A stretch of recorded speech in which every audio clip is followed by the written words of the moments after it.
Assalomu alaykum. Va alaykum assalom. Bugun 14-iyul 2026-yil. Ro'parangizda Alinka uzumi. Bu uzumni sal avvalroq kanalimda videosini chiqargan edim. Bugungi kunga kelib uzum to'liq pishib yetildi. Hozir mana kalibrini ko'rsataman. Mana boshqa rakursdan olsangiz.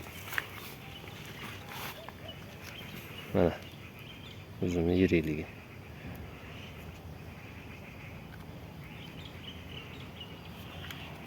Hozir bitta donasini olib ko'rsataman.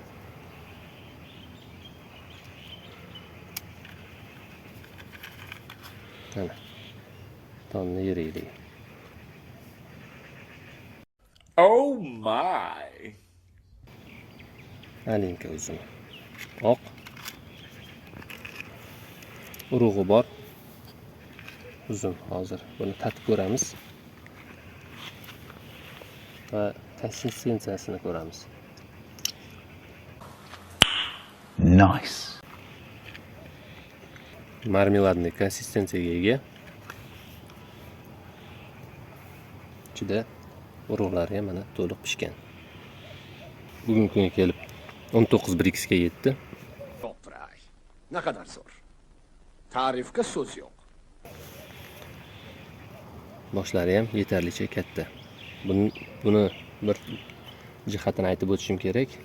Ushbu uzumimizni men o'tgan yili qalamcha qilib ekkanman. Bu yil mana nishona hosilini sizlar bilan ko'rib turibmiz.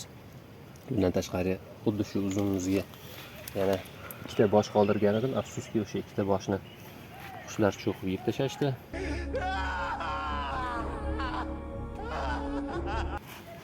Qolgani mana shu boshimizdan, uzum boshimizni mana bugun kesib dasturxonga tortiq qilamiz. Alinka Aleynik seleksiyasi barchangizga tavsiya qilaman. Hozir sizlar bilan Alinka uzumimizni og'irligini birgalikda o'lchab ko'ramiz.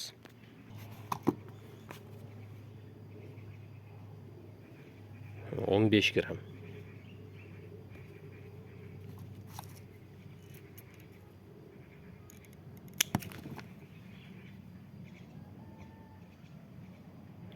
gram. Bunisi ham. Yana bitta dona yirikroqni olamiz, chunki bu birinchi yillik nishona hosil. Tanasi yo'g'onlashgandan keyin bundan da yaxshi natija ko'rsatadigan uzum bu. Mana 17 gram. 16 gram. 3 ta donasini qo'ying. Uchalasi mana 46 gramni tashkil qildi. Hozir sizlarga bu uzumimizni ichini yorib ko'rsataman.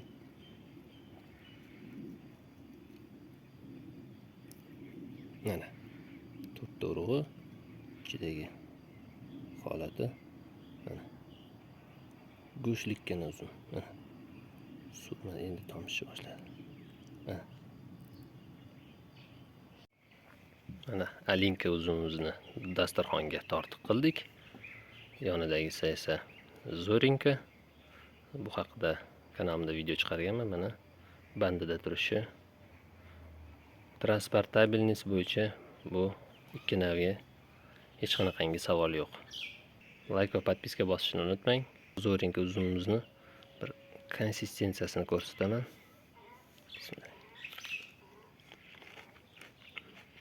Mana bunaqangi go'shtli, ichi oq, to'liq yetilgandan so'ng ozmoz muskat ta'mi seziladigan uzum Zorinka.